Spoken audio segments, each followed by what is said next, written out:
힘의 3요소가 뭐였죠? 힘의 3요소 기억나요? 크기, 그 다음에 또 뭐였어? 방향, 그리고 작용점.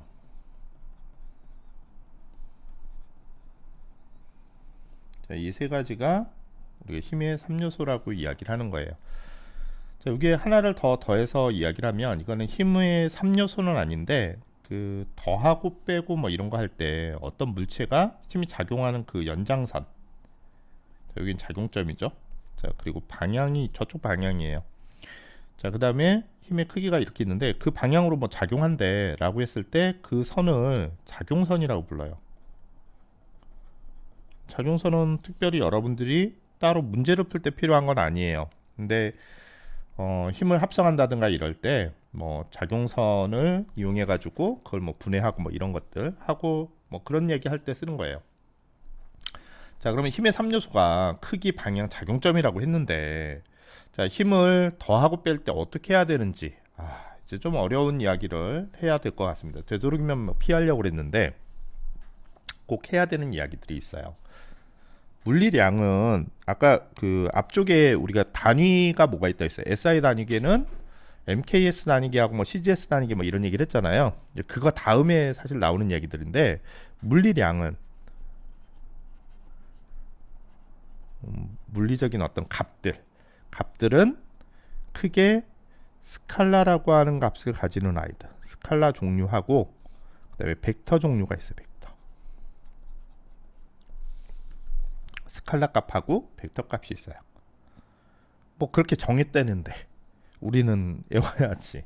그죠? 조금 여러분들한테 낯선 용어이긴 한데 이게 나중에 보면 우리가 지금 배우는 거는 아무것도 아니고 조금 더 복잡하게 어쩌고저쩌고만 산수 계산할 때 이게 굉장히 중요한 어떤 기준이에요. 이거 스칼라 값이냐 벡터 값이냐 이런 것들이 중요한 기준인데 여러분들은 그나마 좀 편해. 그냥 스칼라는 크기만 있어요. 크기만 있는 값이다. 벡터는 뭐예요? 크기와 방향을 가지고 있는 거예요. 방향이 있어요. 방향. 더하기 빼기를 해야 될 때 이 방향을 고려해야 돼요. 그 다음에 이제 또 하나는 우리가 3뉴턴이라고 해도 작용점이 다 뭐 지구한테 작용하는 힘이래 혹은 물체에게 작용하는 힘이래. 하지만 뭐가 다르면 방향이 다르면 다른 힘이에요. 자, 그래서 크기와 방향을 갖는 값들이 있는데 그 대표적인 값이 힘이에요. 힘. 크기와 방향을 가지는 대표적인 값이 뭐냐면 힘이에요. F. 힘은 방향을 가지고 있어요. 어느 방향? 작용하는 방향이 있잖아요. 자, 힘하고 비슷한 거. 힘이 MA라고 쓴다는 건 아까 잠깐 그 앞쪽에서 이야기를 했는데요. 그 MA의 형식으로 쓴 또 다른 힘이 있었죠. 누가 있었어? 중력이죠. 중력도 방향이 있어요. 력이 힘이잖아. mg. 자, 어느 방향이에요? 아마도 지구 중심 방향일걸? 자, 선생님이 이렇게 얘기하는 건 뭐냐면 중심 방향에서 살짝 어긋난 곳들이 있어요. 복잡해지니까 요번에 우리가 수업할 때는 몇 단계로 나눠서 할 거예요. 그냥 좀 이렇게 가볍게 지금은 듣는데 어쨌든 지구의 중심 방향일걸?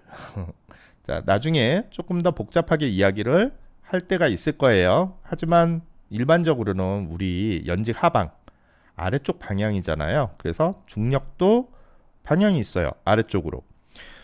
중력을 힘이라고 생각하면 별로 그렇게 어렵지 않은데 갑자기 무게라고 얘기해버리면 이러면 이제 진짜 무게가 방향이 있나? 네, 방향이 있어요. 무게는 뭘로 측정해요? 용철 저울로 측정할 수 있어요. 자, 그런데 무게하고 비슷한데 방향이 없는 애가 있어요. 누구냐면 질량이에요. 걔는 방향이 없어요. 여기서 방향을 갖게 된 이유는 뭐냐면 질량이 방향을 갖는 건 아니고요. 저기에 누가 있어요? 가속도가 있어요. 이 가속도가 방향이 있어요. 가속도가 방향이 있는 값이에요. 가속도 방향이 있어요. 쟤네들까지 하면 그냥 그런가 보다 그러는데 이제 나중에 다른 애들이 등장을 하면서 막 헷갈리기 시작해요. 그래서 이제 스칼라 값들에 대해서 좀 얘기를 해줄 건데 중력하고 우리가 비교해서 스칼라 값 기억해둬야 될 게 누구냐면 질량이 있어요.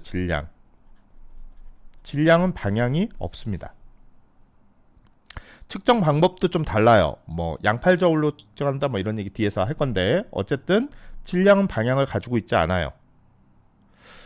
그 다음에 이제 또 우리가 가속도가 나와서 그러는데 속력하고요 속도를 구분해요. 우리는 속력하고 속도를 구분할 거예요. 속도를 구분할 거다. 그래서 속도는 방향이 있어. 하나는 벨로시티라고 하고 하나는 위에는 스피드라고 얘기하는데 두 아이는 다르대요. 이게 같은 방향이 바뀌지 않을 때는 뭐 서로 그 구분하는 게 별 의미가 없지만 계속 방향이 바뀌는 경우에는 속도와 속력은 다른 거예요. 이게 우리가 가장 헷갈릴 것 같아요. 자, 그 다음에 이제 나머지 아이들은 사실 헷갈린다기보다는 어떤 뭐 문제를 풀기 위한 거라든가 뭐 이럴 때 좀 등장하는 건데 여기에서 시간은 생각해 볼까? 시간은 어떻게 될까? 시간 방향이 있을까 없을까? 없어요. 시계라고 하는 우리가 만들어 놓은 기계는 방향이 있어요. 그런데 시간은 방향이 없어요. 시간은 마이너스가 있을 수 없죠. 마이너스 시간이라는 건 없는 거예요. 그러니까 시간은 방향이 없는 값이에요. 자, 그 다음에 이제 속도하고 속력이 나와서 그러는데 뒤에서 이제 다시 이야기를 할 거예요. 이동거리라는 게 있어요. 이동거리. 우리 그냥 쫄래쫄래 가는 그 총 이동한 거리. 제가 여기에서 교대에서 대치동까지 걸어가면 대치 한 티어까지 대각선 방향이니까 여기에서 보면 대각선 방향이거든요. 그러면 이제 그 중간에 뭐 도로도 있고 상가도 있고 그러니까 대각선으로 가지 못하고 막 옆으로 꺾었다 뭐 지그재그로 갈 거예요. 지그재그 이렇게 막 갈 텐데 자, 그 갈 때 모든 경로를 다 따라서 거리를 측정하면 그게 이동거리예요. 근데 이동거리하고 좀 다른 건 여기 위치하고 여기 위치 사이를 두 위치는 어떻게 표현해요? 자, 우리가 보통 모는 종이 같은 거 방한지라고 하는 곳에서는 x, y 뭐 이런 식으로 표현하죠. 위치와 위치 사이 여기하고 여기 변화된 값, 그 값의 길이, 최단거리 뭐 이런 식으로 표현해요. 이거 나중에 다시 다 설명할게요. 자, 이거를 뭐라고 하냐? 변이, 위치의 변화. 자, 그래서 이동거리와 대응되는 개념으로 변이가 있어요. 변이. 자, 그 다음에 에너지도 있고요. 운동량도 있어요. 자, 에너지는 위쪽에다 쓰고요. 운동량 아래쪽에다 쓰는데 다 까먹어. 나중에 이야기를 다시 할 거예요. 지금은 일단 힘에만 집중해요. 힘에만 모든 걸 집중해서 다른 거 그런 게 있나 보다. 벡터 값하고 스칼라 값이 있나 보다. 벡터 값은 방향이 있대. 그래서 방향이 있어서 계산할 때 조심해야 한다라는 것 정도만 알고 이 얘기를 하도록 합시다. 자, 벡터의 분해. 지금 힘은 벡터 값이라고 했는데 이 벡터라는 아이를 계산하기 쉽게 하기 위해서 x축하고 y축으로 나눠서 계산을 할 거예요. 우리가 만약에 이런 2차원 운동이 아니라 3차원 운동이라면 이걸 다시 z축으로 나눠서 분해를 해야 될 거예요. 원래 물리를 공부하면서 제일 먼저 대학교 때 그때가 언제였나? 일반 물리를 공부하면서 제일 먼저 했던 기억이 좌표계를 배웠어요. 그리고 좌표계에서 뭐 그 구라든가 또는 이제 복소 평면에 대한 뭐 그런 것들을 좀 배웠던 기억이 나요. 자, 그런데 여러분들은 되게 쉬워요. 그건 이제 대학교 때 가면 조금 어려울 수도 있다라는 거고. 그래서 여러분들은 좀 쉬운데 이게 뭐냐면 x축하고 y축으로 나눠서 계산을 할 거예요. 그래서 지금 a라는 벡터를 표현할 때는 어떻게 표현하냐면 이렇게 그냥 써도 되는데 우리는 스칼라 값하고 비교하기 위해서 벡터 값에는 특별히 머리에다가 화살표를 표현해줘요. 자, 그러면 이거 a 벡터구나 이렇게 그냥 다 알아요. 우리끼리는. 자, 그러면 a 벡터라는 성분에는 누가 있느냐? 자, 이게 이제 좌표계라는 건 기준점이 필요한데 기준점에서 x축과 y축을 나눠서 생각해 볼 거예요. 그랬을 때 자, 이쪽에 오른쪽 선생님 기준으로 이쪽 동네를 자, x축이라고 하고요. 자, 수평을 x축이라고 하고 연직 방향을 자, 위아래 쪽 방향을 우리가 y축이라고 정할 거예요. 원래 정확하게는 정의를 해야 되지만 그냥 우리는 다 저게 x, y라고 그냥 다 일반적으로 통용되는 거니까 저걸 x축하고 y축이라고 가정하고요. 이 모른종이에서 방안지에서 x축으로는 몇 칸? 자, 두 칸이에요. 두 칸. 하나, 둘. y축으로는 몇 칸이에요? 자, 하나, 둘. 자, 두 칸이죠. 자, 그래서 얘를 분해했대요. 분해했는데 뭐냐면 b 벡터하고 c 벡터로 분해를 했대. 자, 그래서 c 벡터, b 벡터라고 했을 때 b 벡터는 누구예요? a의 y 성분인 것 같죠? 자, 그래서 여기다 그냥 써볼게요. 글로. 자, a 벡터의 누구 성분? y 성분이 b 벡터예요. 좀 멋져 보인다. 뭔가 하는 것 같죠? 자, 그 다음에 이 c 벡터라는 건 뭐냐면 c 벡터는 a 벡터의 뭐예요? 예, x 성분이고요. 그것은 c 벡터예요. 자, 이렇게 쓸 수 있어요. 뭐 저렇게 쓴대. 그런데 지금 저렇게 안 써도 특별히 문제는 없어요. 그리고 저기에서 막 산수 계산들을 막 복잡하게 하는데 나중에 그건 다시 이야기를 하도록 합시다. 자, a 벡터를 b 벡터와 c 벡터, 즉 y 성분과 x 성분으로 나눴으니까 만약에 b 벡터하고 c 벡터를 더하면 어떨까요? 자, b 벡터와 c 벡터를 더하면 그것은 a 벡터가 될 거예요. 기호로는 이렇게 써요. 그런데 사실 여기에서 크기만 놓고 본다면 우리는 피타고라스 정의 뭐 이런 거 있죠. 피타고라스 정의. 자, 이 삼각형에서 이 대각선 길이가 뭔지 알겠죠? 자, 요거 B를 이쪽으로 이렇게 이동해 와요. 자, 그러면 요 대각선 성분은 얼마 정도 될까요? 자, B의 제곱, C의 제곱, 그거를 자, 이렇게 피타고라스의 정의로 하면 B의 크기로만 볼게요. B의 제곱, 자, C의 제곱, 그러면 누구? A의 제곱. 자, B를 두 번 곱하고 C를 두 번 곱하고 A를 두 번 곱하면 저런 관계식을 가져요. 됐죠? 우리 보통 3, 4, 그 다음에 5 이렇게 돼 있죠. 대각선은. 자, 그리고 요거를 좀 풀면 자, 제곱근이라고 해서 샥 하면 나온대요. 그죠? 우리 여기에 다들 똑똑하지만 우리 초등 염소를 다니는 친구들이 있어가지고 황소 다니는 친구는 그러지 않을 텐데 염소 다니는 친구들은 이 루트를 좀 모를 수도 있어요. 따로 제곱근이라고 하는 거를 공부를 해두면 좋을 것 같아요. 자, 하지만 지금은 뭐 그게 사실 중요한 건 아니에요. 그냥 벡터 크기와 방향을 가지고 있는 벡터 값은 나눌 수 있다. 자, 그러니까 아까 벡터 중에 좀 헷갈린 거 있었죠. 처음 보는 학생이 있을 수도 있는데 변이라는 게 있어요. 변이는 x 성분하고 y 성분으로 나눌 수 있어요. x축으로 간 거리, y축으로 간 거리를 다 더해가지고 변이다 이렇게 계산할 수 있습니다. 물론 이렇게 꼭 대각선으로 나와 있는데 그거를 다 모두 대각선이야. 반대 방향도. 그렇다면 이런 경우에는 뭐 굳이 x축하고 y축으로 나눌 필요 없이 저 대각선을 기준점으로 잡으면 돼요.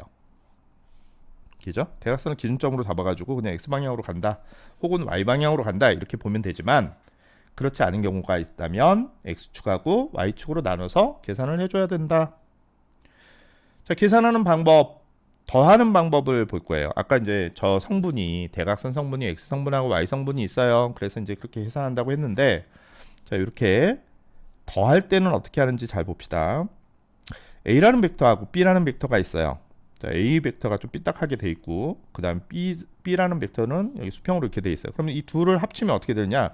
원래 합성할 때 A 벡터, B 벡터를 합성한다. 자, A 벡터라는 A하고 B 벡터가 있었는데 합성하는 좋은 방법이 있어요. 그게 뭐냐면 평행사변형법이라고 해가지고 이 시점, 작용점에 해당하는 그 시점을 일치시킨 다음에 자, 이쪽에 A 벡터하고 같은 I를 이쪽에다 그냥 그래요. 똑같이 평행이동, 길이도 같고 방향도 같고 다만 이제 위치만 저쪽으로 갖다 놔요. 자, 이게 A 벡터하고 같은 색깔이 잘 안 보이니까 자, 이렇게 쓸게요.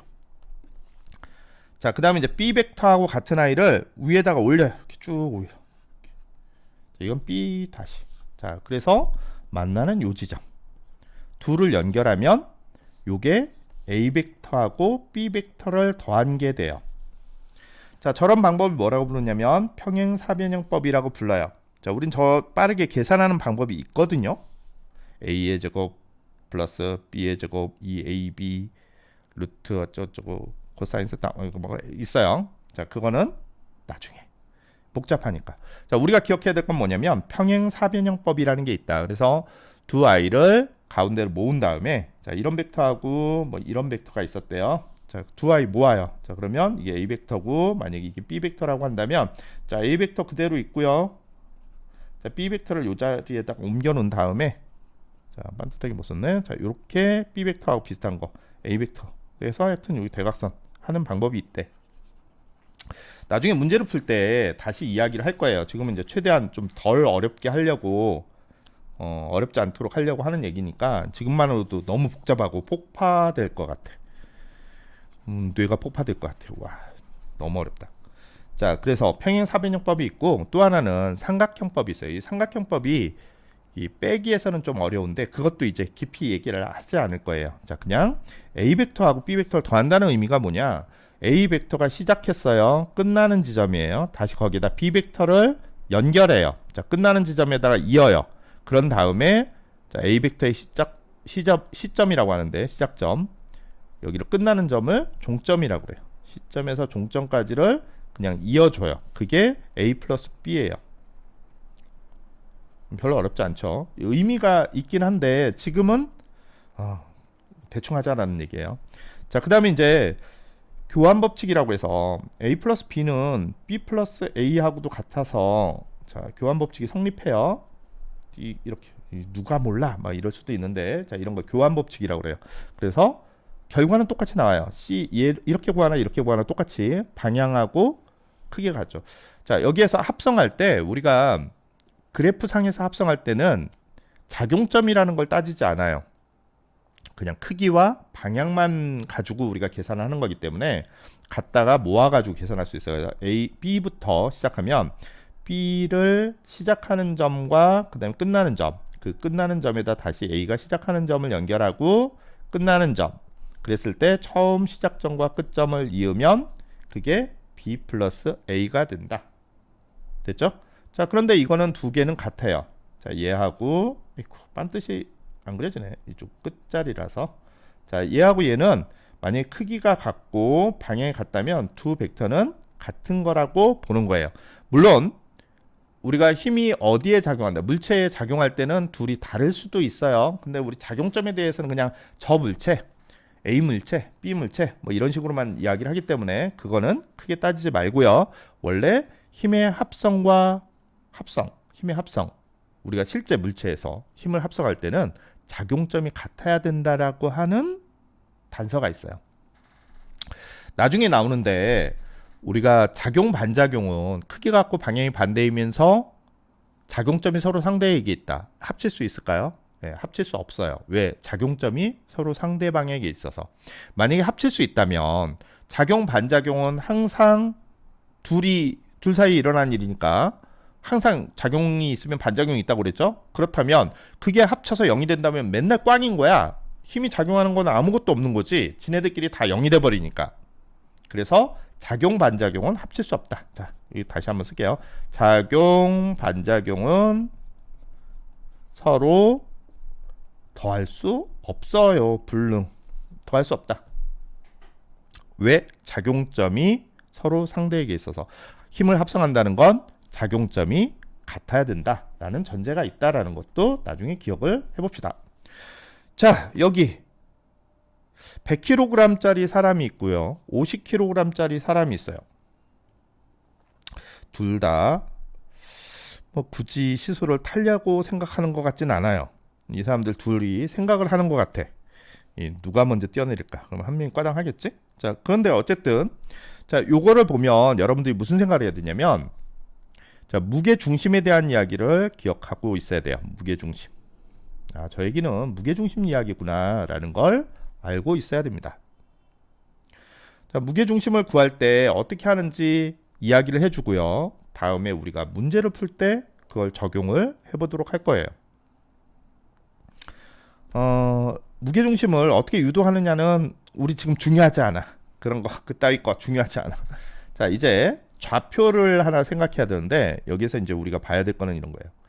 자, 얘네들 전체의 무게중심은 어디에 있어야 이렇게 균형을 이룰 수 있겠는가라는 걸 먼저 생각해. 여기에 있어야 돼. 여기.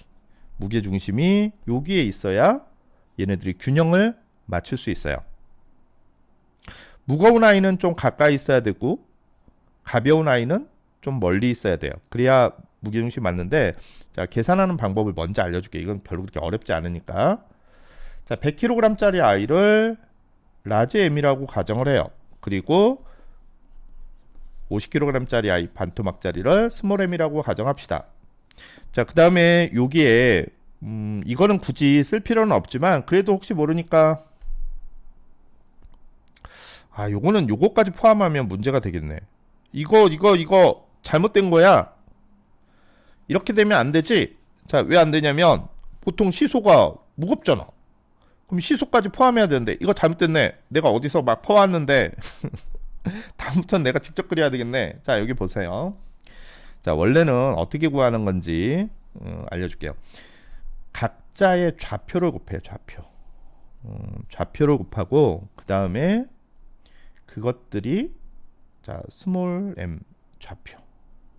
이거 x 좀 헷갈린다. 여기다 이렇게 쓰자. 우리가 x1 좌표. 이게 x가 좌표예요. 좌표라고 내가 분명히 얘기했어요. 좌표. 위치. 자, 그 다음에 이제 m 이거를 좀 헷갈리니까 m2 x2라고 합시다. 자, 이렇게 해놓고 자, 각각의 질량과 그 다음에 위치를 곱한 거를 다 더해요. 그래서 전체 질량이 가지는 위치. 자, 저 x는 또 다른 거예요. 둘이 전체가 모였을 때 저 위치. 이게 전체의 질량 중심이야. 얘 위치라는 건 질량 중심을 얘기하고, 이게 왜 나왔는지는 좀 다른 얘기가 있어요. 이게 회전 모멘트라고 해가지고 문이 있어요. 이렇게 문이 있는데 여기가 회전축이야. 우리 경첩이라고 얘기하는 회전축이 있고요. 그 다음에 여기 손잡이가 있어요. 손잡이. 보통 손잡이가 어디에 있냐면 회전축으로부터 그래도 나름 멀리 떨어져 있는 곳에 있어요. 여러분들 집이 여기에 회전축이 있는 집 없지. 이게 경축에 그 회전축에 그 손잡이가 있는 집은 거의 없을 거야. 뭐 특이하게 뭐 우리 집은 그렇게 원래 뭐 그럴 수도 있지. 그렇지만 대부분의 경우 정상적인 문짝의 경우에는 문의 경우에는 회전축으로부터 그래도 거의 멀리 떨어져 있는 그 지점에 있어요. 자, 이 문을 밀 때 힘 F를 가했다고 하고, 자, 회전축으로부터 그 힘이 작용하는 데까지 거리를 R이라고 했을 때 이 둘을 곱하면 회전 모멘트라는 게 나와가지고 문을 얼만큼 잘 돌아가게 하는지에 대한 이야기가 나와요. 자, 우리는 여기에서 식에서 보면 이 회전 모멘트가 크게 가지려면 어떻게 해야 돼요? 힘을 세게 해주면 돼. 우리 문을 세게 열면 열리잖아. 뭐 이런 거죠. 자, 아니면 어떻게? 자, 이 거리 문 축에서부터 멀리 떨어져 있으면 잘 열리겠네. 뭐 이런 거죠. 근데 만약에 우리가 힘도 작고 이 문에 그 미는 데가 조금 더 회전축에 가까이 있다면 문을 열기가 쉽지가 않을 거예요. 그죠? 자, 여기에서 나온 얘기예요. 자, 이 시소의 가운데 여기를 축을 기준으로 해서 이 사람은 이쪽으로 돌리려고 해요. 자, 얼마로? 100kg 곱하기 중력하수도 G. 됐죠? 이건 100kg은 질량이니까 이거 지울까? 자, 이렇게 100kg 곱하기 중력가속도. 그러면 중력이 이쪽으로 작용하는 힘이에요. 자, 곱하기 누구? 거리가 있어야죠. 거리. 회전축으로부터 거리. 자, 이거를 뭐 라지 R이라고 할까요? 라지 R. 자, 그게 얘가 밑으로 내려가려고 하는 회전 모멘트예요.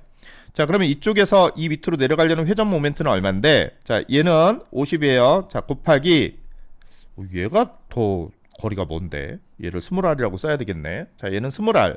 됐죠? 중력가속도 빠졌어요. 중력가속도. 그러면 mg 거기에다가 스몰 R을 하면 자, 이 조그마한 사람이 밑으로 내리려는 회전 모멘트가 생기겠죠. 자, 얘네들이 균형을 갖는다는 얘기는 뭐냐면 두 아이가 같아야 돼요. 자, 누구하고 누가 같아야 돼요? 라지 M G 중력 가속도 곱하기 라지 R. 라지 R이지만 거리는 짧아요. 는 자, 누구? 이쪽에 스몰 M G 그리고 스몰 R. 둘이 같아야 돌지 않아요. 그죠? 둘이 같아야 돌지 않습니다. 자, 그렇게 해서 구할 수가 있어요. 자, 얘네들이 그렇다면 이 라지 R 스몰 R은 뭐냐? 전체의 길이가 라지 R 플러스 스몰 R이 되겠죠. 그거를 몇 대 몇으로 분할하는 곳이냐. 됐어요? 예, 그래서 계산할 수 있겠죠. 그러니까 전체 길이가 나와 있으면 얘는 누구야? R이고 얘는 전체 길이에서 누굴 빼준 거? 라지 R을 빼준 게 그 길이가 되겠죠. 자, 원래 그렇게 계산해 주면 돼요. 전체 길이를 L이라고 했을 때. 그러면 뭐 어쨌든 나오겠지. 자, 그리고 여기서 중력 가속도는 서로 약분되겠지. 됐죠? 자, 이렇게 구할 수도 있어요. 자, 그렇게 해서 나온 게 지금 이 이야기인데, 자, 이 방식으로 계산하면 어떻게 되는지 같이 보도록 할 거예요. 자, 어떻게 될까요? 우리는 자, 요쪽에 x라고 하는 거를 계산할 때, 자, 좌표라고 그랬잖아요. 좌표라고 했으니까 우리가 여기를 0으로 놓고, 자, 여기를 x1, 그 다음에 저기를 x2, 그리고 여기를 그죠? 여기를 x라고 해야 되겠네. x라고 놓으면, 자, 이제 x1은 뭐가 되냐면 이거 기준이 필요해요. 왜냐면 좌표라고 했으니까 기준이 필요해. 자, 기준 여기를 0으로 잡았어요. 그러면 x1은 0이에요. 자, 그 다음에 나중에 전체의 질량 중심인 x는 뭐가 돼요? 여기가 그냥 x. 우리가 여기 x라고 정한 거. 자, 그 다음에 x2의 위치는, 자, 여기가 지금 여기서 x2라고 정한 거예요. 숫자로 넣으면 좀 더 이해가 쉬울 것 같아요. 자, 여기를 0으로, 그 다음에 여기를 2m인 곳으로, 자, 그 다음에 이게 1대2라고 한다면, 자, 여긴 2배가 돼야 되니까 뭐가 돼야 돼요? 자, 그죠? 여기가 2라고 가정을 하면 여기는 2가 2번 있어요. 얼마? 4가 된다고 생각하는 바보가 있겠죠. 자, 6이에요, 6. 자, 6이죠. 왜냐면 이게 좌표가 여기서 기준점이 0이니까 0부터 이만큼 가고, 그리고 4만큼 더 가면 6이죠. 자, 물론 이걸 4라고 대답한 염소들이 있을 거예요. 그죠? 염소도 분명히 4라고 대답했을 거예요. 근데 여기에 좌표는 6입니다. 자, 그러면 여기다가 숫자로 한번 써볼게요. 자, 이렇게. 자, 질량이 100kg짜리고 100kg짜리 곱하기 0. 됐죠? 좌표가 원점이에요. 자, 그 다음에 이제 두 번째 거. 질량이 얼마예요? 50kg짜리. 50kg 곱하기 좌표가 얼마가 됐을까? 6. 됐어요? 자, 그리고 질량을 두 개를 더하면 100 플러스 50의 전체 질량의, 자, 좌표가 얼마예요? 6. 여기는 원점으로부터 6만큼 떨어져 있는 곳이에요. 6. 아니 6이 아니지. x. 우리 아직 잘 몰라. x. 자, 우리 눈침작으로 이렇게 보면 x는 2가 되겠죠? 자, 한번 계산해 볼까요? 자, 이쪽에 0이고, 그리고 여기가 뭐야? 5, 6에 30, 300이죠. 그리고 얘는 누구야? 150이죠. 그럼 x가 얼마 나와야 돼? 얘는 2가 나와야 돼. 이거는 뭐 염소가 아니더라도, 염소보다 더 밑에를 뭐라고 부를까, 우리? 염소보다 더 밑에가 뭐야? 뭐 토끼? 토끼여도 알 수 있는 얘기, 토끼여도. 자, 여기 2예요, 2. 돼지처럼 그렸네. 자, 2. 자, 그래서 요 부분은, 자, 2인 곳에 전체 질량 중심이 있는 거예요. 자, 문제가 없죠? 자, 그러면 요거를 조금 다르게 한번 그려볼게요. 지우고요. 똑같은 건데 지우고 헷갈리니까. 자, 어떻게 해서 이게 나왔는지는 좀 전에 설명했어요. 뭐냐면 회전 모멘트, 힘하고 중심으로부터, 회전축으로부터 떨어져 있는 거리를 곱해가지고 이걸 계산했다고 했는데, 자, 만약에 기준점을 0으로 잡지 않는다면, 자, 이제 0으로 잡지 않을 거예요. 기준점을 어디로 잡을 거냐면, 자, 여기가 0이야. 자, 우리 여기 0으로 정했어요. 됐죠? 둘 중에 하나는 모른다고 가정을 해봅시다. 여기가 얼마인지 모르겠어. 자, 여기는 얼마인지 알겠어. 뭐 이러는 거죠. 자, 그러면 여기가 우리가 여기에서 봤을 때, 자, 요거를 뭐라고 놓을까? 자, 요거를 4라고 놓을까요? 4. 자, 여기가 4야. 뭔지 모르겠는데 전체 길이에서 여기 4예요. 그리고 여기가 원점, 기준점이에요. 0에서 4만큼 떨어진 곳에 사람이 50kg짜리 사람이 있고, 그 다음에 여기 기준점으로부터 왼쪽으로 얼마인지 몰라. 근데 100kg 사람이 있고 서로 평행 이거 균형을 맞추고 있더래. 자, 그럼 어떻게 해야 되냐? 자, 100 곱하기 자, 질량 곱하기 얘의 좌표 어디예요? 몰라. x. 얘를 x라고 놓을 거예요. 모르겠어요, 지금. 자, 그리고 더하기 자, 저쪽에 50kg짜리 50kg짜리 아이의 좌표는 지금 얼마인가요? 4예요. 4. 그거 우리가 알고 있었어요. 그리고 자, 이제 전체의 질량 중심은 어디라고 얘기해야 될까요? 자, 100 플러스 50 그리고 지금 질량 중심은 0이에요. 이해되죠? 자, 여기를 0으로 정했으니까 우리 정한 거야. 항상 이제 여기서 조심해야 될 건 좌표예요, 좌표. 자, 그러면 이제 계산이 되나요? 자, 어떻게 계산돼요? 자, 이쪽에 x는 뭔지 모르겠고 100x. 자, 여기 얼마야? 5, 4, 20, 200. 토끼도 할 수 있죠. 자, 그리고 이쪽은 얼마야? 0이죠, 0. 자, 150에다가 0을 곱했으니까 0입니다. 자, 그 다음에 이제 더하기 그 100 곱하기 x. x가 얼마가 돼야 돼요? 예, 마이너스 2가 돼야죠. 자, 마이너스 2가 되어야 자, 마이너스 2가 되어야 마이너스 200하고 플러스 200 더해서 0이 되죠. 그래서 여기가 마이너스 2가 돼야 돼요. 자, 계산하기 어렵지 않죠. 자, 공식을 좀 알아두세요. 다만 뭐만 다르다? 예, 뭐만 달랐어요? 좌표를 어디를 기준점으로 했느냐에 따라서 계산이 좀 다를 수 있다. 근데 결과는 똑같이 나온다라는 거예요. 이거를 사실 그 지금 요 문제에서는 이 시소죠. 시소의 질량이 무시된 거예요. 얘를 무시한 거예요. 만약에 얘의 질량까지 포함한다면 얘기가 좀 달라지죠. 얘의 질량이 뭐라고 쓸까?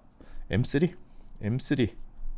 그리고 이 아이의 질량은 어디에 있을까요? 얘가 균일한 의자 크기도 다 동일해. 그리고 균일하게 굵기도 동일하고 어딘가에 특별히 무거운 게 없다면 딱 중심에 있겠죠, 중심에.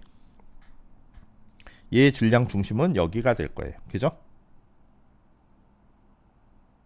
자, 그러면 얘는 계산할 때 요거를 써줘야 되겠네. x의 3. x3. 됐죠? 자, 그럼 여기에다가 누구까지 써줘야 돼? 더하기 m3 x3까지 써줘야 돼요. 좌표는 당연히 처음에 기준점이 어디냐에 따라서 그 x3가 달라지겠지. 자, 그리고 이쪽에다가는 누굴 써줘야 돼? 얘 대신에 여기다 옮겨서 써줄게요. 자, 플러스 m3 x3 그리고 나지 m1 플러스 m2 플러스 m3 그리고 그것에 어딘가 있겠지, 질량 중심. 그러면 이렇게 하면 달라질 거야. 왜 그러냐면 아까는 이게 서로 변하지 않도록 하는 그런 상태로 가운데 이 지점을 기준으로 잡았는데, 분명히 이게 그냥 놔둬도 사람이 없어도 이게 당연히 이렇게 기울어지겠지. 그죠? 이쪽이 더 길으니까. 그래서 원래 정상적으로는 이렇게 계산을 해줘야 되는 게 맞는데, 보통 물리에서는 이렇게 계산이 복잡하니까 뭐 하나씩 빼먹고 대충 근사적으로 계산하자 이렇게 돼 있어서, 만약에 저 사람이 100kg고 이 사람이 50kg이라면 그래도 무거울 텐데 좀 아쉽다. 자, 이 시소도 질량이 얼마큼 나갈 텐데 그거 굉장히 작아. 작은 걸로 할 거야. 이거 거의 굉장히 최첨단의 소재야. 카본으로 만들었어. 새카맣네. 카본이었네. 그래가지고 질량이 별로 이렇게 전체에 영향을 주지 않는다. 그러면 이걸 빼도 되겠죠. 아까처럼 계산해도 돼요. 자, 어쨌든 질량 중심을 계산하는 방법을 알아뒀으면 좋겠어요. 어떻게 해서 했다고? 자, 처음에는 이런 얘기에서 시작을 한 거예요. 회전축으로부터 자, 작용하는 힘하고 거리. 그래서 회전 모멘트를 가지고 시작한 건데 그때 전제는 중간에 있는 추의 자꾸 이름이 잘 생각이 안 나요. 시소의 그 봉은 질량이 거의 무시된다라는 전제하에 그렇게 해서 유도된 건데 원래 무게중심을 구할 때는 마지막에 구했던 방식대로 구하는 게 조금 더 정확하다. 자, 만약에 이제 그 같은 축에 있지 않으면 어떠냐? 자, 아까 벡터 계산했던 것처럼 x축은 x축대로 y축은 y축대로 계산하는 겁니다. 자, 그거는 나중에. 너무 복잡해. 이거 모르겠다. 자, 이제 아까 부력하고 무게가 같이 작용할 때 어떻게 되는지 이야기를 해보도록 합시다. 자, 이걸로 쓸까요? 지금 이 배가 있어요. 배가 있는데 이 배에 무게 중심이라고 하는 데가 있어요. 무게 중심. 그죠? 그리고 부력이 있으면 부력의 중심도 있어요. 그죠? 부력은 왜 생겼다고 했어? 이 물에 잠겨 가지고 이 물이 자, 배가 밀어내니까 반작용으로 밀었어요. 반작용으로 밀어서 그 힘들을 다 더했더니 자, 부력이 여기쯤 작용하더라 이렇게 돼 있는 거예요. 자, 그래서 무게하고 이렇게 그냥 평상시에는 문제가 안 되는데 문제가 될 때는 뭐냐면 자, 요런 경우에요. 요런 경우. 자, 요런 경우가 뭐냐면 지금 살짝 기울어졌더니 중력이 어느 쪽으로 작용하는지 보세요. 중력의 중심은 여기에요. 중력의 중심은 뭐냐면 이 배의 원래 무게 중심.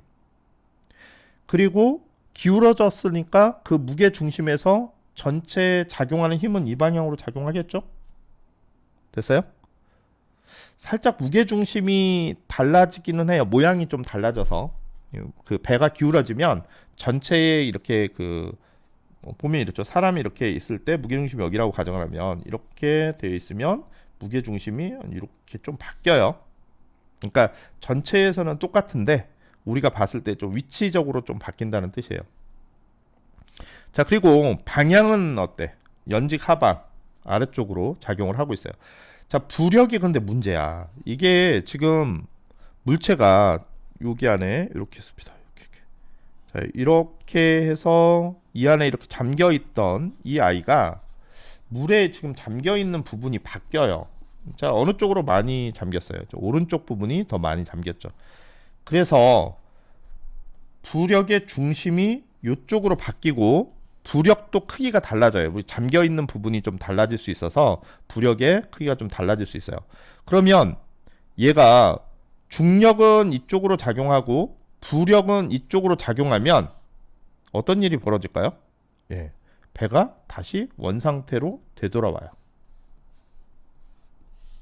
그죠?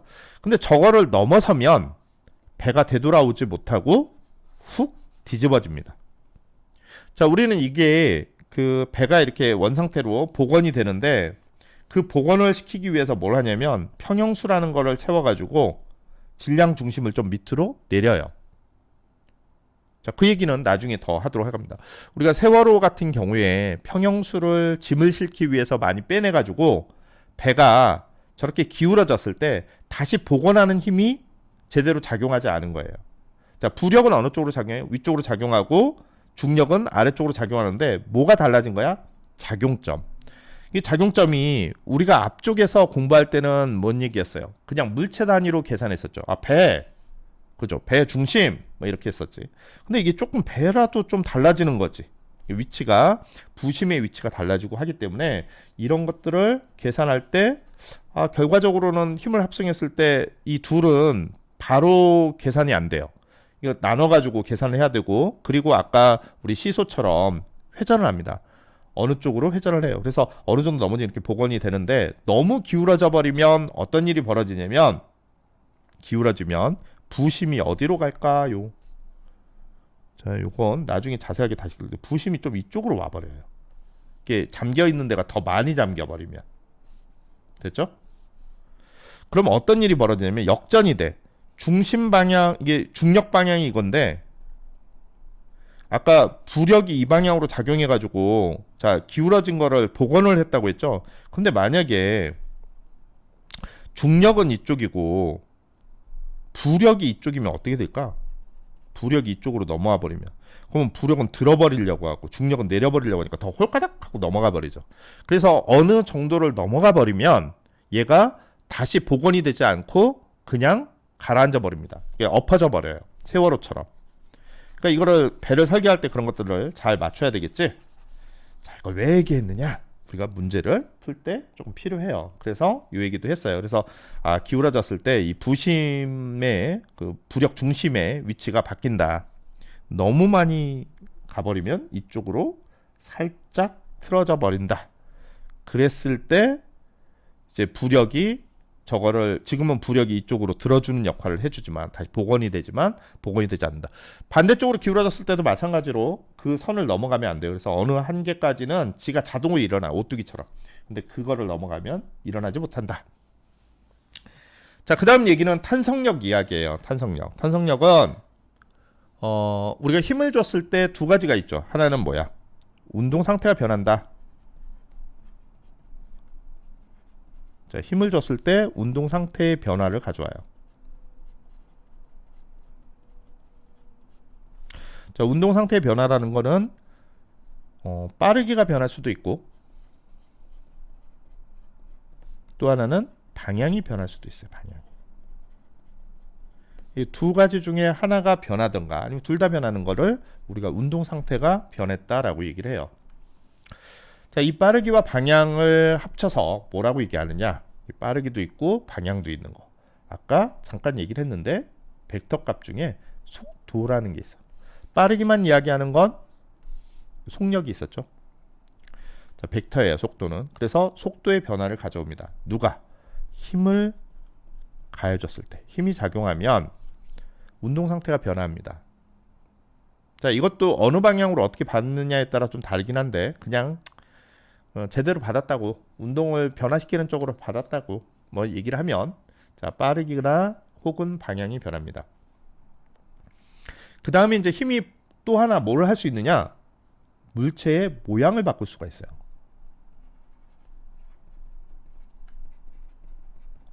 자, 힘은 두 가지 할 수 있네. 하나는 운동 상태의 변화를 가져오던가 하나는 모양을 변화시킬 수가 있어요. 자, 그 모양을 변화시키는 걸로 우리는 용철 같은 경우, 고무 같은 경우, 그죠? 찌그러뜨리면 변해요. 물론 그 찰흙이나 깡통 같은 것도 힘을 주면 모양이 변합니다. 근데 지금 얘기하려는 건 탄성, 다시 되돌아오는 거. 그걸 뭐냐면 복원력이라고 그래. 복원력. 다시 되돌아오는 힘을 복원력이라고 하는데 복원되다, 다시 되돌아온다 그런 뜻이에요. 그때 우리는 대표적인 탄성력, 복원력을 갖는 물체로 용철을 가지고 이야기를 합니다. 자, 용철을 압축을 해요. 지금 이거는 뭐예요? 압축할 때 압축 누르는 거야. 압축할 때 용철이 쭈그러들죠. 그러면 용철은 어떻게 되려고 그래? 다시 되돌아오는 이게 탄성력인데 복원력이 작용합니다. 어느 쪽으로? 양쪽으로. 자, 그리고 만약에 이 아이를 늘린다면, 힘을 줘서 늘린다면, 이게 사실 그림이 조금 잘못되어 있어요. 이게 내 그린 게 아니어서 다음부터는 제가 그릴게요. 자, 그런데 이쪽을 보면 사람이 한쪽으로 들어 올렸다고 하는데 이게 조심해야 돼요. 한쪽이 손에 힘을 주지 않는다면 늘어나지 않아요. 자, 얘는 그냥 가만히 있는 것 같지만 가만히 있으면 손이 저 위로 끌려갈 거예요. 그래서 실제로는 어떤 거냐면 버텨주는 거예요. 버텨주는 거. 이 버텨주는 힘은 이 힘하고 당겨주는 힘이 같을 때 밑에 있는 손이 끌려가지 않고 용철이 늘어나는 거예요. 그러니까 용철을 잡아당기는 힘은 양쪽으로 있다고 얘기하는 게 맞지. 이게 압축할 때는 지금 이렇게 해놓고 이것도 저기 물리를 모르시는 우리 또 미술 작가님이 어느 분이 그리신 거예요. 자, 그러면 이제 탄성력은 어느 쪽으로 작용하느냐? 자, 얘를 모양을 바꿔놨으니까 모양을 다시 원래 상태대로 되돌아가게 하는 힘이에요. 자, 어느 쪽으로 작용할까? 자, 이렇게 자, 늘렸으니까 다시 원상태로 줄어들려고 작용을 하겠죠. 요 힘하고 요 힘이 반대로 돼 있어야지. 이게 지금 그림 잘못돼 있어요.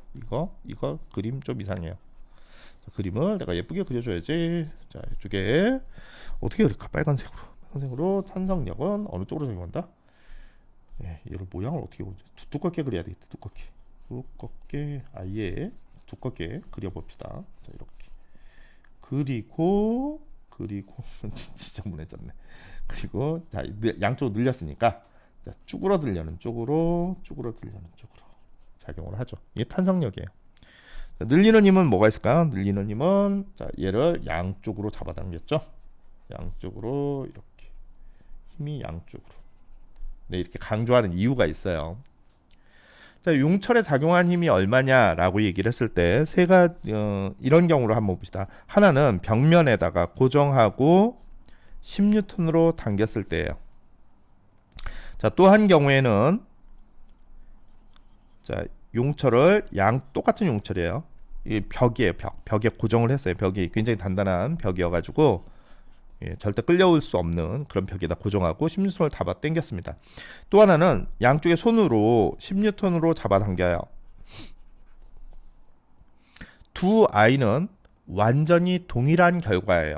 이 용철에 얼마의 힘이 걸리느냐라고 하면 10N이라고 이야기를 해줘야 합니다. 밑에 거 좀 헷갈리죠? 자, 10N이에요. 왜냐면 저 벽이라고 하는 거는 사실 그냥 가만히 있는 게 아니에요. 버텨줘야 돼요. 잡아당긴 거. 만약에 없다면 어때요? 10N 안 걸리고 그냥 끌려가요. 그죠? 그러니까 벽이 버텨줘야만 10N이 작용할 수가 있는 거예요. 이게 왜 그런지는 나중에 설명해 줄게요. 자, 10N. 그래서 사실은 벽이 가만히 있는 게 아니라 10N으로 버텨주고 있다라는 걸 기억하고 있어야 돼요.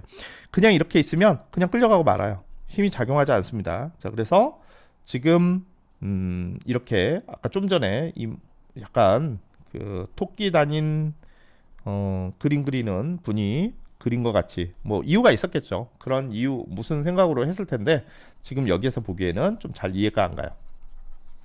그림이 좀 잘못되어 있는 것 같아요. 자, 항상 자, 작용 반작용도 생각해야 되고 이제 고려해야 될 게 여러 가지가 있는데 탄성력에서 벽이 있다는 거, 한쪽이 고정되어 있다라는 건 그냥 가만히 있다는 뜻이 아니에요. 힘을 버티고 있다는 뜻이고 여기서 좀 헷갈리는 건 양쪽에 10을 당겼는데 어떻게 가운데가 10이에요? 이 10이라는 건 그냥 버티고 있는 거라고 생각하면 돼요. 만약에 한쪽이 20이고 한쪽이 10이면 용철이 늘어난 상태로 조금 더 세게 당긴 쪽으로 끌려가요.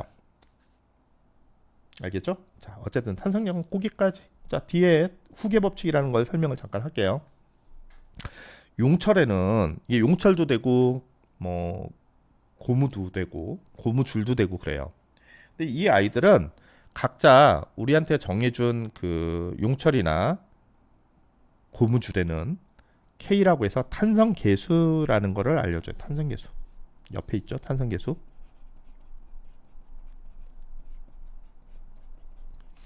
고유한 값이에요. 용철의 재료가 뭐냐, 어떤 지름으로, 얼마의 굵기로, 뭐 어느 정도 간격으로 감았느냐, 어떤 모양으로 감았느냐에 따라서 용철이 가지는 저 탄성 계수가 다 달라져요.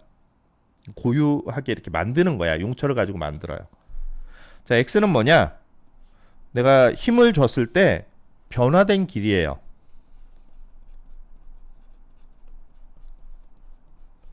그죠?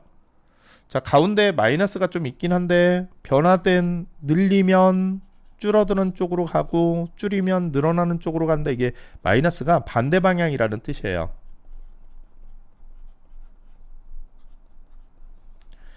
저건 벡터 값이라서 마이너스가 크기를 뜻하진 않아요. 대부분 물리에서 얘기하는 마이너스는 크기를 뜻하지 않고 방향을 뜻합니다. 자, 마이너스 10하고 마이너스 10N하고 2N하고 누가 더 큰 힘이에요? 라고 얘기하면 마이너스 10이 더 큰 힘이에요. 마이너스는 크기가 아니라 방향이에요. 왜 마이너스를 붙이냐? 원래 어쩌고저쩌고 좀 복잡한 얘기가 있는데 코사인 180도 나중에 찾아봐요. 코사인에 그 함수로 180도를 대입하면 요게 마이너스 1이 나와요.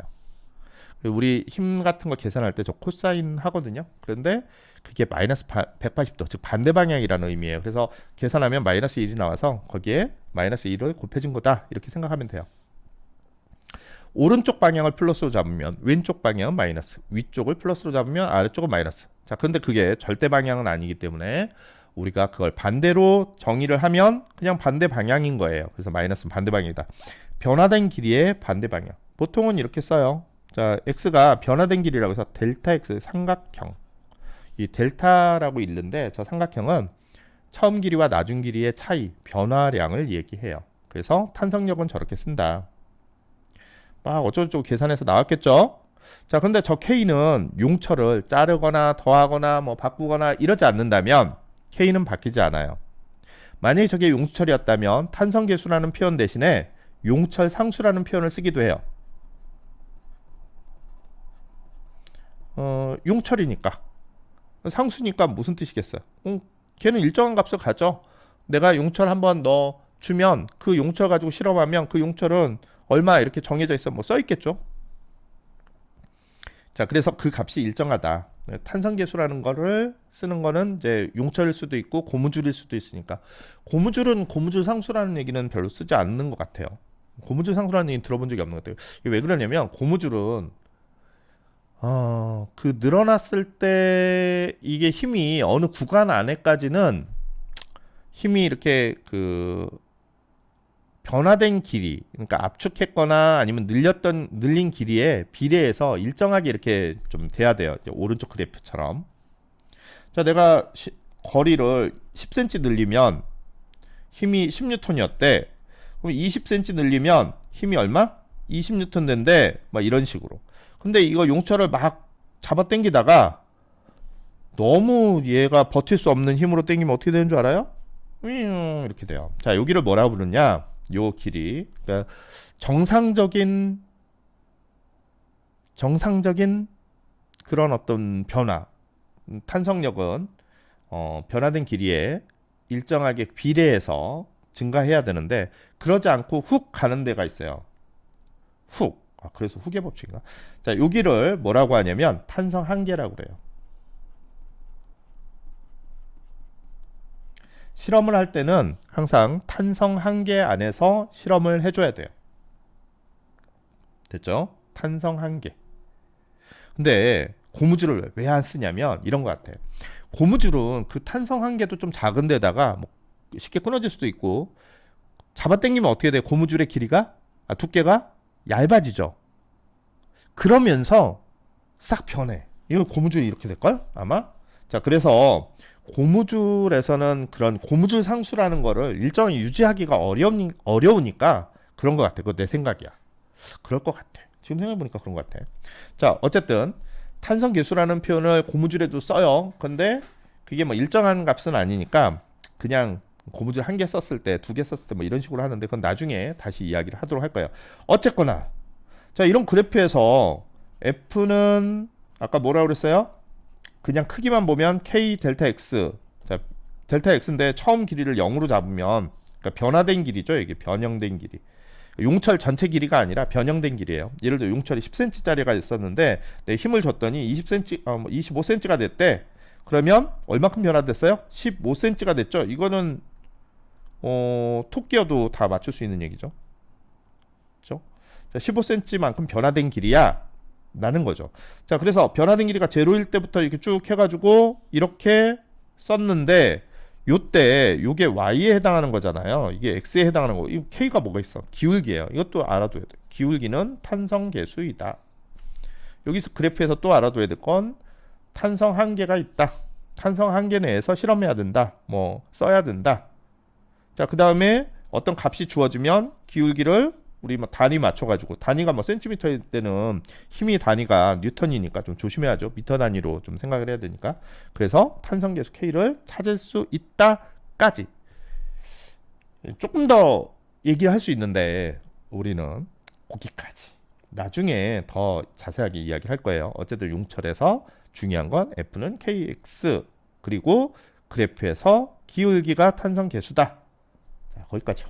더 하면 안 돼. 더 하면 안 돼. 자, 마찰력. 마찰력이 뎁다 신기한 게 뭐라고 그랬어요? 자, 마찰력은 전자기력이 기본 힘이에요. 전자기력으로부터 마찰력이 만들어졌어요. 마찰력은 나쁜 건가 좋은 건가 이렇게 표현하는 게 좀 웃기지만 상황에 따라서는 좋은 거일 수도, 상황에 따라서 나쁜 거일 수도 있어요. 우리가 마찰이 없다면 걷지를 못해요. 그죠? 자, 마찰이 있어서 우리의 힘이 바닥에 전달되고 발바닥에 전달되고 그 전달된 힘의 반작용으로 우리는 걸어갈 수가 있는 거니까. 또 하나 당혹스러운 거 있죠. 손잡이에 마찰이 없다. 그러면 열리지 않아요. 우리 손에 지문 있죠. 지문. 그 지문의 역할 중에, 그러니까 우리한테 지문이 도움을 주는 것 중에 하나가 얘가 마찰력을 늘려주는 역할을 해요. 그래서 지문이 없을 때보다 있는 것이 뭔가를 돌렸을 때 훨씬 돌리기가 좋다라는 썰이 있어요. 이게 아니라는 것도 있던데 뭐 어쨌든 잘 모르겠고 그냥 느낌에는 지문이 있어서 뭐 거기에서 뭐 이제 그 유분도 나오고 뭐 하여튼 어쩌고저쩌고 돼서 좀 도움이 되는 것 같긴 한데 예, 하여튼 뭐 그래요. 자, 그래서 마찰력은 도움이 될 때도 있고 도움이 되지 않을 때도 있어요. 그리고 그냥 이렇게 바닥에서 비벼댈 때의 마찰력도 있고 뭐가 굴러갈 때 마찰력도 있어요. 굴러갈 때. 굴러가면서 작용하는 굴림 마찰력이라는 게 있는데 그거는 조금 더 공부하고 이야기를 해야 좀 덜 헷갈릴 것 같아요. 어쨌든 마찰력은 이런 것들이 있습니다.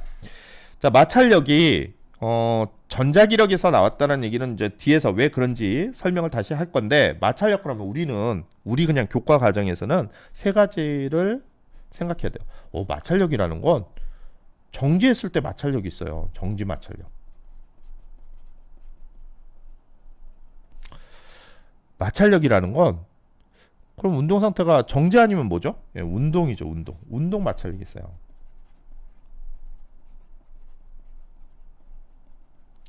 근데 이게 정지 아니면 운동인데 그 중간이 있어.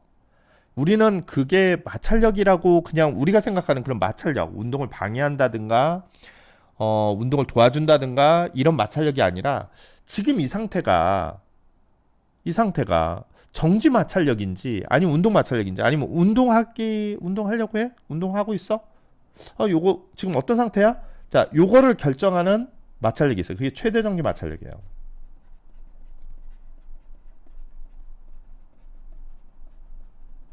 최대 정지 마찰력은 우리한테 판단할 때 필요해요. 그리고 제일 먼저는 최대 정지 마찰력을 사실 구해야 돼. 번호를 바꾸자. 얘가 왕이야. 최대 정지 마찰력이 1번이야. 제가 제일 중요해. 저한테 좀 더 화려하게 꾸며줘야지. 최대 정지 마찰력이 뎁다 중요합니다. 왜 중요하냐? 우리가 문제를 풀 때 이 상태가 정지했는지 운동하는지를 판단하는 기준이에요. 그 다음에는 중요한 건 운동 마찰력이 더 중요한 것 같지만 그냥 느낌상 이쪽이 2번, 이쪽이 3번, 니네들 2, 3 해라 뭐 이런 거지. 자, 그래서 정지 마찰력과 운동 마찰력이 있습니다. 정지 마찰력은 언제냐? 움직이지 않을 때예요. 어떤 물체를 밀었는데 얘가 움직이지 않네. 당겼는데 움직이지 않네. 자, 그러면 그 상태는 뭐냐면 정지 상태예요. 정지 상태에서는 자, 여기서 좀 헷갈리는 말장난이 있어요. 말장난. 한 번쯤은 당해봐야 풀 수 있는 문제. 얘가 100N으로 얘를 밀었대요. 그런데 물체가 움직이지 않는데요. 끄떡없음. 그냥 정지 상태. 100N으로 밀었는데 얘가 움직이지 않더래. 됐죠? 정지 상태. 멈춰 있어. 밀어도 움직이지 않아. 그러면 밀어준 힘이 클까요? 마찰력이 클까요? 이거 한번 당한 사람들은 절대 안 틀려요. 근데 안 해본 친구들은 이제 여기서 알 수 있어. 이 토끼인지 염소인지 아니면 황소인지는 왜 그렇게 부르는지는 알지. 자, 그거는 어떻게 판단하냐면 이 마찰력 해봤는지는 이거 보면 금방 알 수 있어요. 밀었는데 움직이지 않더라. 그럼 대부분 처음 한 사람은 어떻게 생각하냐면 마찰력이 더 커요. 마찰력이 더 커서 움직이지 않는 거예요 라고 얘기를 해요. 근데 마찰력은 이렇게 밀어준 방향, 운동 방향의 반대로 작용합니다. 그렇다면 마찰력이 더 크다는 얘기는 무슨 뜻이야? 자, 얘를 이렇게 밀었으니까 마찰력은 이쪽으로 작용하는. 그럼 이상 깔려 죽어요. 밀었는데 막 물체가 오히려 다가와. 그죠? 누가 크다면? 마찰력이 크다면. 근데 이 사람 움직이지 않는다며? 움직이지 않는다는 얘기는 뭐냐면 이 힘, 밀어준 힘하고 누구? 마찰력이 같다는 뜻이에요. 그럼 이상하잖아. 100N이 아니라 200N으로 내가 힘을 지금 바꿨거든? 자, 200N으로 바꿨어요. 200N으로 바꿔서 밀었는데 그래도 안 움직이더래. 그럼 이건 뭐야? 마찰력이 다시 증가한 거예요. 200N. 이게 뭐야? 자, 이때 마찰력은 어떻게 해석을 하냐면 자, 작용 반작용으로 해석을 해주는 거예요. 우리는 이렇게 조금 우리가 느낌하고 이 물리에서 나머지 그 문제를 해석하기 위해서 뭐 정의라든가 그런 규칙을 정해놓은 것들이 있잖아요. 이게 조금 그 우리가 느끼는 거하고 좀 다를 수는 있는데 내가 200N으로 밀으면 반작용에 의해서 같은 크기의 힘으로 나를 밀어준 거야. 그 반작용이 마찰력인 거예요. 됐어요? 언제? 움직이지 않을 때. 그러면 여기 그래프를 보면 이 그래프가 기울기가 일정해. 자, 이 그래프가 기울기가 일정한데 이 옆에가 뭐냐면 이게 작용한 힘이야. 내가 밀어준 힘 뭐 이런 거야. 내가 밀어준 힘이에요. 그랬더니 이게 뭔데? 마찰력이에요. 마찰이 증가해. 아까 여기서 많이 봤는데 탄성계수 할 때 비슷하죠. 자, 그런데 탄성계수하고 좀 다른 건 이 기울기가 탄성계수는 용체마다 달라. 어떤 건 기울기가 큰 아이, 그럼 탄성계수가 크다. 기울기가 좀 작은 아이, 탄성계수 작다. 이렇게 얘기를 하는데 얘는 기울기가 일정해요. 일정하면서 얼마로 일정하냐? 1이야 1. 기울기가 1이에요. 기울기가 1이라는 얘기 뭐냐면 아까도 내가 그렇게 비슷하게 쓴 것 같은데 여기가 100이면 여기가 100이야. 100N으로 가면 100이야. 그럼 10으로 하면 얼만데? 10. 0으로 하면 얼만데? 0. 그죠? 네, 비례해요. 자, 그 다음에 이제 뭐 300으로 했더니 움직이다 300. 똑같아. 자, 여기가 정지 상태일 때 그래요. 그리고 그때의 마찰력을 우리 정지 마찰력이라고. 그러니까 정지 마찰력은 항상 정지 상태에서는 밀어준 힘하고 같대. 내가 책상을 30N으로 끌었는데 안 움직이더라. 마찰력 얼마? 30N이에요. 내가 끌어준 힘하고 같아요. 됐죠? 자, 그런데 이 마찰력이 계속 증가해. 힘을 주면 줄수록 더 세게 증가하는 것 같다가 어느 순간 끄 하고 미끄러지기 시작해요. 근데 한번 미끄러지기 시작하면 그때부터는 좀 작아요. 자, 그때 마찰력이 이 부분인데 내가 여기 기준을 넘겼더니 자, 얼마로 일정하더라. 이게 얼마나 뭐 1000이라고 할까? 1000N으로 일정해요. 내가 힘을 얼마로 줬든 상관없이 일정하더라.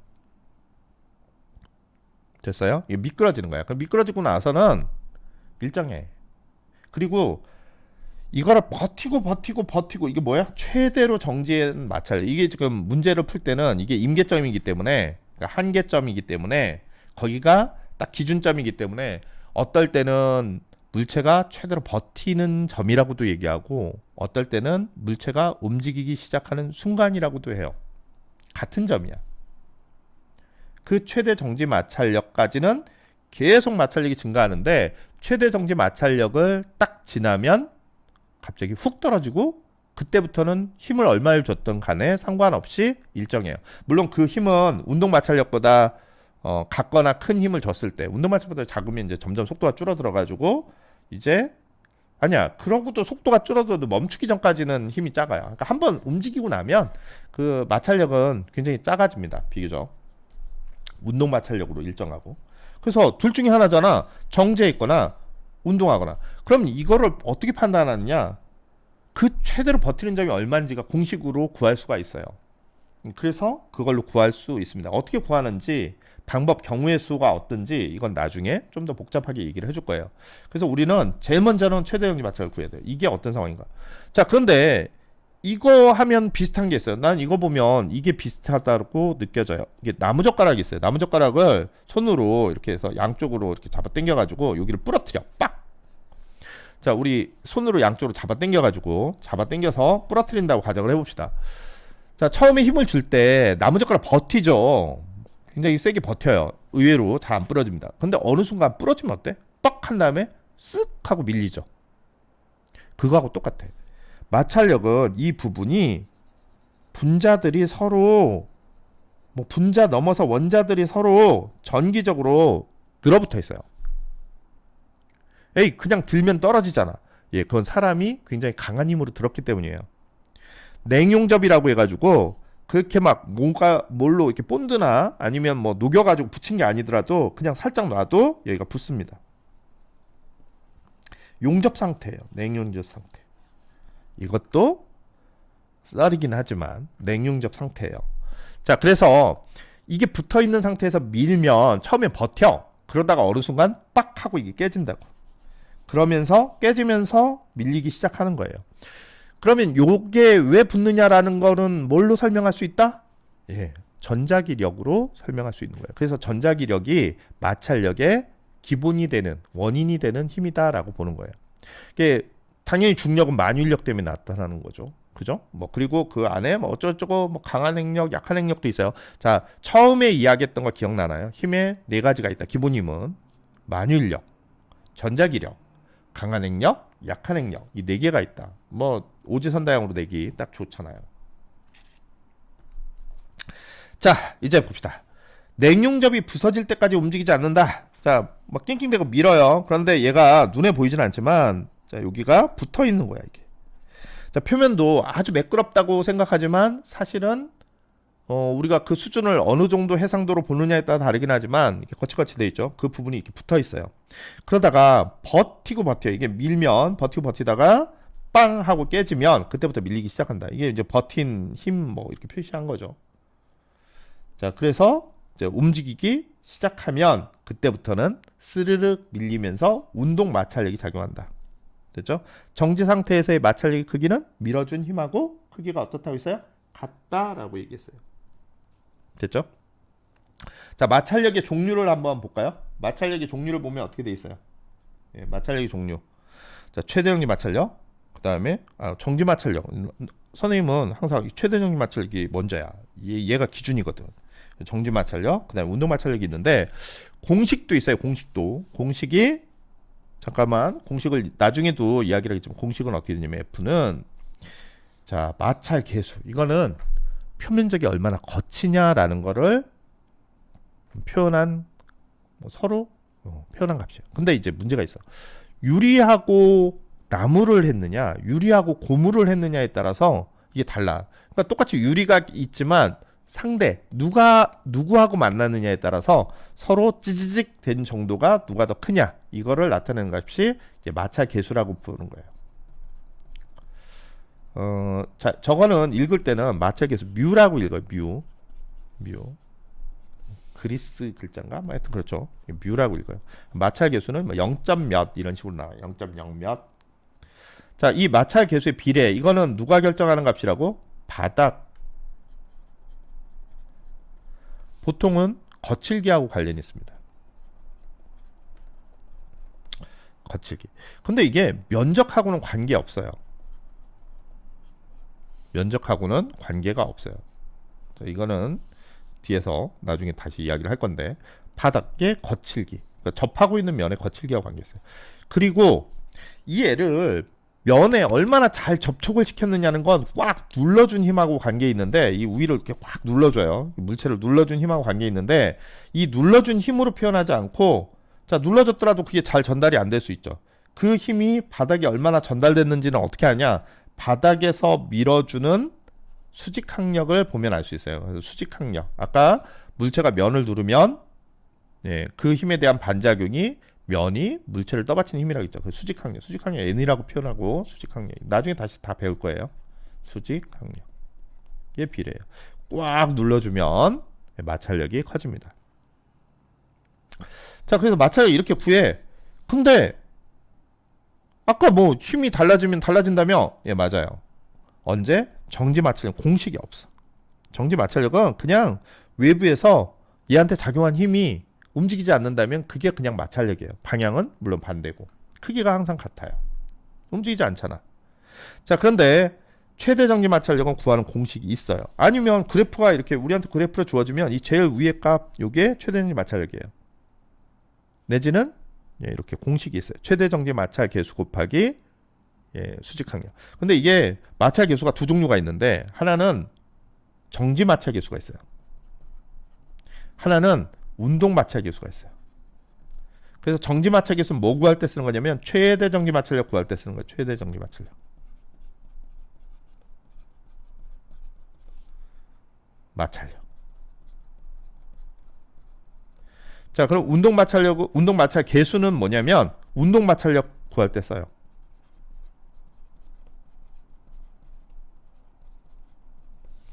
그런데 가끔 얘를 정지 마찰 계수라고 하지 않고 최대 정지 마찰 계수라고 알려줘요.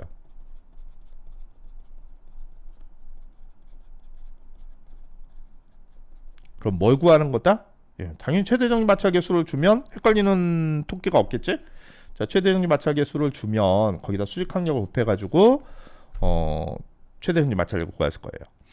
자, 운동 마찰 계수를 주면 이것도 어떤 토끼라도 다 운동 마찰 계수에다가 수직 항력은 똑같이 쓰거든요. 수직 항력을 곱해가지고 운동 마찰을 구하는데 문제가 없는데 이게 문제가 이렇게 공부했다가 정지 마찰 계수가 나오면 이제 헷가닥 하는 거야. 정지 마찰 계수를 주면 정지 마찰력을 구한다고 생각하는 애들이 가끔 나타나요. 토끼들 중에. 우리 그 황소 친구들은 그렇지 않겠죠. 자꾸 그러면 황소에서 나한테 좋아야겠네. 자, 어쨌든 정지 마찰 계수를 줬다고 해서 속지 말고 정지 마찰 계수가 누가 같은 거라고? 최대 정지 마찰 계수하고 정지 마찰 계수가 같은 거예요. 정지 마찰력은 구하는 공식이 없어. 최대 정지 마찰력은 사실 어떻게 보면 정지 마찰력의 마지막에 그 최대값이야. 그래서 그 값을 구할 때 정지 마찰 계수를 주는 거거든. 근데 그게 이름이 최대 정지 마찰력이네. 그래서 우리가 또 친절하게 그냥 정지 마찰 계수라고 주지 말고 최대 정지 마찰 계수라고 줘보자라고 하는 거야. 근데 실제로는 정지 마찰 계수라고 부르는 게 맞아요.